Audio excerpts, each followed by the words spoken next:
এশিয়ায় শক্তির ভারসাম্য বদলে দিতে চীন সামরিক হস্তক্ষেপের প্রস্তুতি নিচ্ছে বলে সতর্ক করেছেন মার্কিন প্রতিরক্ষা মন্ত্রী পিট হেগসেথ।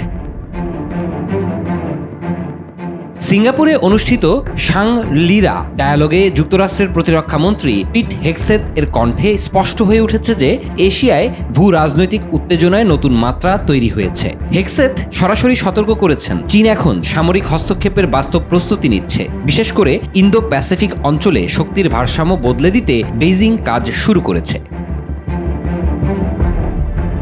হেগসেথের বক্তব্যের পেছনে নির্দিষ্ট প্রেক্ষাপট রয়েছে। গত কয়েক মাসে চীন বড় পরিসরে সামরিক মহড়া চালিয়েছে তাইওয়ানের আশেপাশে। বিশ্লেষকদের মতে এসব মহড়া নিছক প্রশিক্ষণ নয়, বরং সম্ভাব্য সামরিক অভিযান কিংবা অবরোধের মহড়া। চীনের রাষ্ট্রীয় গণমাধ্যমেও ক্রমাগতভাবে তাইওয়ানকে মূল ভূখণ্ডের অংশ হিসেবে বিবেচনা করার সুর চড়া হচ্ছে। এই ঈদে জামা জুতো অ্যাক্সেসরিজের ডিসকাউন্ট।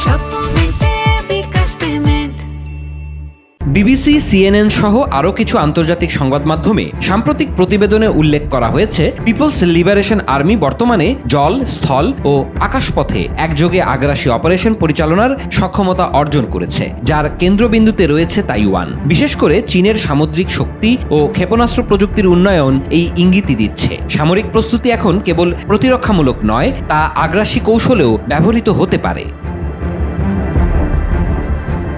হেগসেথ বলেন, যুক্তরাষ্ট্র ইন্দো প্যাসিফিক অঞ্চলে স্থায়ীভাবে অবস্থান করতে এসেছে। ট্রাম্প প্রশাসনের কৌশলগত অবস্থান অনুযায়ী চীনের আগ্রাসন ঠেকাতে যুক্তরাষ্ট্র এখন তার মিত্রদের সাথে নিরাপত্তা সহযোগিতা জোরদার করছে। এরই প্রেক্ষিতে সম্প্রতি যুক্তরাষ্ট্র, জাপান ও যুক্তরাষ্ট্র ফিলিপাইন যৌথ মহড়া এবং প্রতিরক্ষা চুক্তি হালনাগাদ বিশেষ তাৎপর্যপূর্ণ। দক্ষিণ চীন সাগরে মার্কিন নৌবাহিনীর উপস্থিতি চীনের জন্য স্পষ্ট বার্তা বহন করে যে এই অঞ্চলে একতরফাভাবে আধিপত্য কায়েম করা যাবে না।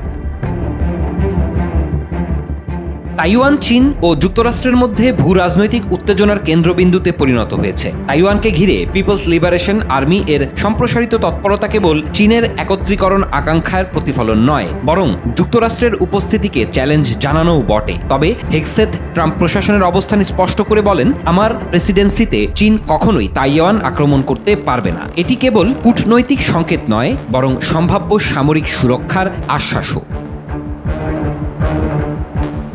হেগসেথের আরেকটি গুরুত্বপূর্ণ বক্তব্য হচ্ছে, যুক্তরাষ্ট্র তার মিত্রদের উপর অতি নির্ভরতা নয়, বরং তাদের প্রতিরক্ষা সক্ষমতা বাড়াতে উৎসাহিত করছে। তিনি বলেন, আমরা চাই আমাদের এশীয় মিত্র ও অংশীদাররা দ্রুত নিজেদের প্রতিরক্ষা সক্ষমতা বাড়াক। এমন প্রেক্ষাপটে দক্ষিণ কোরিয়া, জাপান ও অস্ট্রেলিয়া ইতোমধ্যে প্রতিরক্ষা বাজেট বাড়িয়েছে। ইন্দো প্যাসিফিক অঞ্চলে বর্তমান ভূ রাজনৈতিক চিত্র স্পষ্টতই একটি শক্তির দ্বন্দ্বের দিকে এগোচ্ছে। এই পরিস্থিতিতে আন্তর্জাতিক সমাজের কাছে তাইওয়ান সংকট, দক্ষিণ চীন সাগরে নেভিগেশনের স্বাধীনতা এবং এশীয় মিত্রদের প্রতিরক্ষা উন্নয়ন সবকিছুই আর শুধু কূটনৈতিক আলোচনার বিষয় নয়, বরং সম্ভাব্য সংঘাতের কেন্দ্রবিন্দুও হয়ে উঠতে পারে।